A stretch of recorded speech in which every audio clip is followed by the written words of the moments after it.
अमर राय सिंह राजपूत जो खत खुदकशी कंदड़ औरत जे किसे मां मिलियल।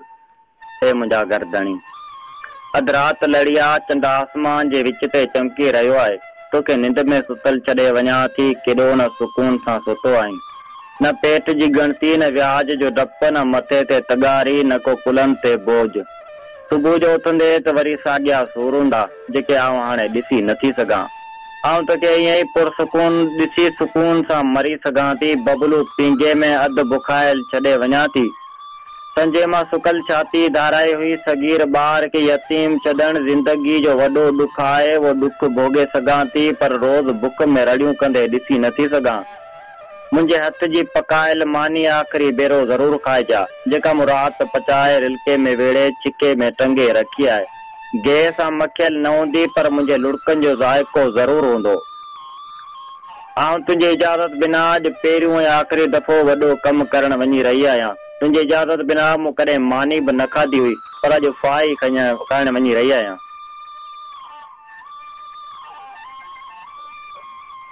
तोखे ख़बर आहे त ग़रीबनि जे ॿारनि खे जॾहिं बुख लॻंदी आहे तॾहिं फाई खाईंदा आहिनि, छाकाणि त मानी महांगी आहे ऐं फाई सस्ती आहे। उन करे अॼु आउं बि ढो करण वञा पई। ऐं मुंहिंजा वाहेला वरदणी, मुंहिंजे न खयल कदम ते रोज़ाना तूं रोंदे त मुंहिंजो रूह तड़पंदो। जिस्म त अॻे ई घणो तड़पियो आहे ऐं हाणे रूह खे तड़पाइण नथी चाहियां।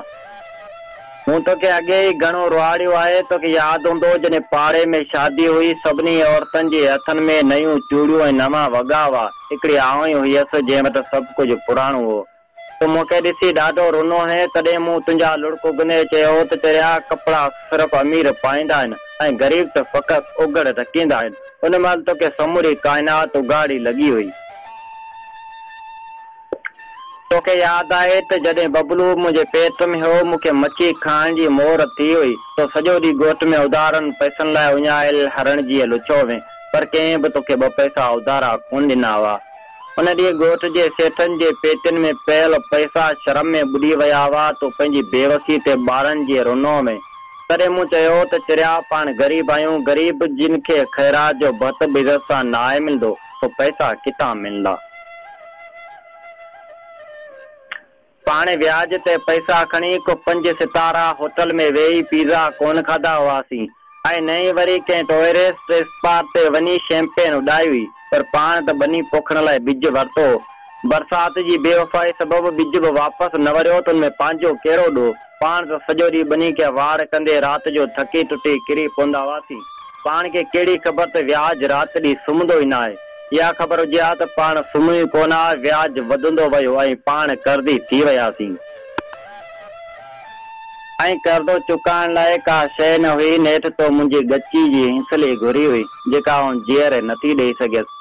उन करे मूंखे मरणो पियो। आहे हंसली जेका मुंहिंजी माउ जे हथ जी ॾिनल आख़िरी निशानी हुई। पंहिंजे सुहाग जी अकेले सूं हुई। तोखे ॾियां त पाड़े वारियूं मायूं मेणा ॾिना त बुखियनि टोल विकिणी छॾिया। उन्हनि खे कहिड़ी ख़बर त मजबूरी माउ ते गार जहिड़ी अज़ियतनाक हूंदी आहे, जेका ज़ेवर या ज़मीन न आहे ॾिसणी। तुंहिंजी मजबूरी ऐं बेवसी फ़क़ति आउं ई सम्झी सघां थी। आउं जेका तुंहिंजो अधु आहियां ऐं तुंहिंजे बदन ते विस्तर जियां वेड़ियल आहियां। तूं वण आहीं त आउं छांव आहियां। तूं ककर आहीं त आउं विरछा आहियां। तोखे उहो ॾींहुं त चिटो यादि हूंदो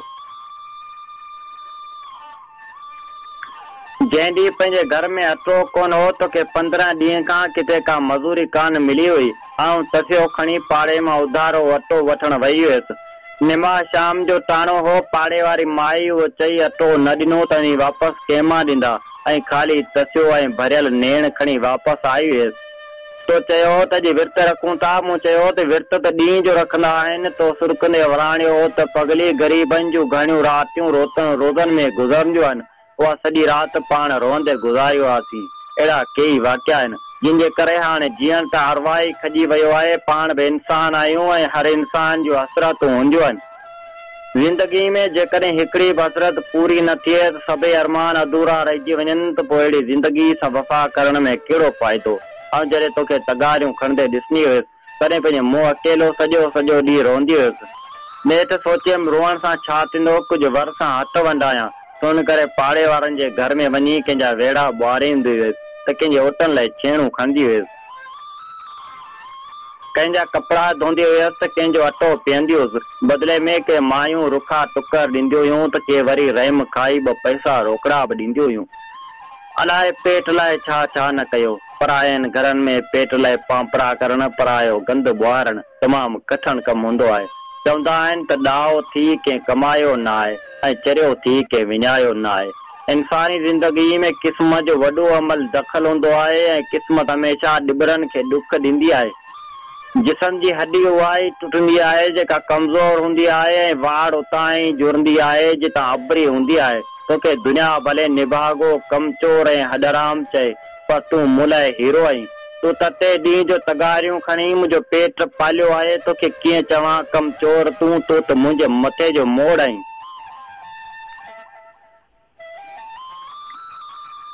ऐं पूरो महीनो हथ जो अंगूरियूं रत करे नूर नचाए भर्त भरियमि त हिन जे उजोरे मां भाउ जी शादी ते भाॼाई लाइ कपिड़नि जो जोड़ो वठी वेंदुसि।